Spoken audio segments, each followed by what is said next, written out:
Okay, next up, Le Crunch, England versus France Yes. at Twickenham.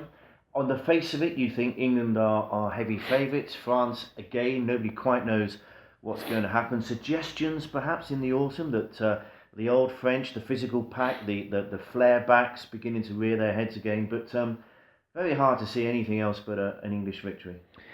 I would have to agree with you on that one, Staffs. I think England, just from all the continuity they've developed over the last couple of months and year and whatever it is now under Eddie Jones, I think they'll go into that match, really hungry to take a win, and a significant win. I don't think it will be a close game. I think the first half maybe France will try and ruffle England's feathers, but now with the PC nature that the game's starting to take on, the French aren't able to resort to their old tactics of roughing people up a bit. So you really will see England be able to do what they do best, as long as they can get some quick ball, get the backs over the gain line nice and early with their big forward runners, and then allow them to play that expansive style that they want. I think you'll probably see them kick early on, put France under pressure in their own half, and try and make France make mistakes. But I don't see anything else other than an English win, and a convincing one, really. England have the dream scenario now. They have injuries. They've got a lot of injuries, yet the strength and depth is so good. They've lost the whole back row, haven't they, for the French game? And yet the guys coming in should slot in seamlessly. Yeah, Rob Shaw was a big loss. Written off by Eddie Jones prior to his tenure as England coach. As was Tom Wood. Morgan, I think, is probably the only one that hasn't been resurrected since Jones came back in.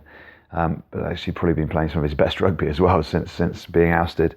So that is disappointing. But from my point of view, you'll probably see a position change that I've wanted for a long time. Maro Itoje most likely coming in that sixth position. For me, he has all the attributes of a great six or a great back rower.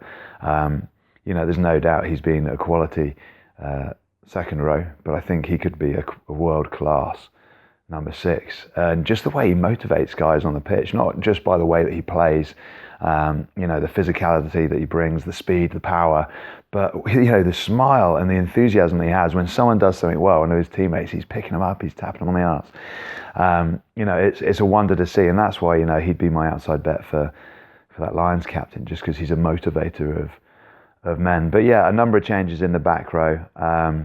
It'll be interesting to see if we see Hughes slot in at 8. Haskell will probably come in that 7 shirt, now having recovered from his concussion. I think maybe Wood. I mean, we don't know what the team is, but Haskell's had no time.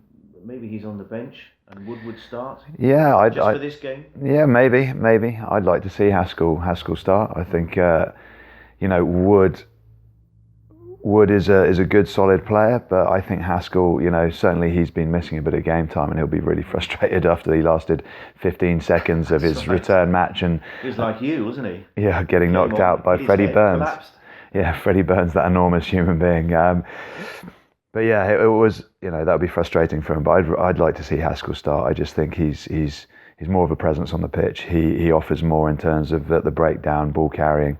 Tom Wood's very steady, but doesn't offer enough for me on the international stage.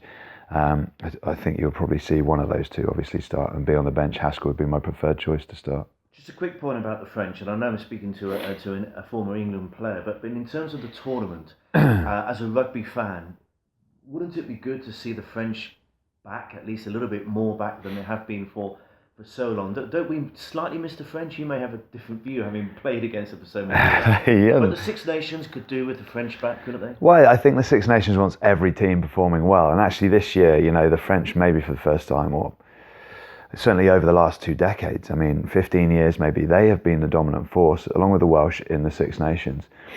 The number of titles and Grand Slams that both the French and the Welsh have won during that time has been significantly more than any other team. And their sort of fall at the moment has been a little bit disappointing, but I think maybe echoes, football in many ways in the Premiership, because of the number of foreign players that now proliferate the French league. Is you don't see the best of the French playing week in, week out, and it's tough. It's difficult for them to pick their best side. They're flitting between coaches all the time and players. The loss of de Sautoir as captain and leader, I think was big for them.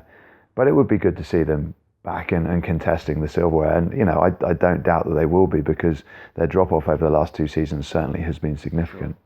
Well, the bet-safe odds are England, as befitting what you've just said, 6-1 on to win. A draw is 28-1, and France in a 2-horse race is 4-1. So England are going to win. By how much?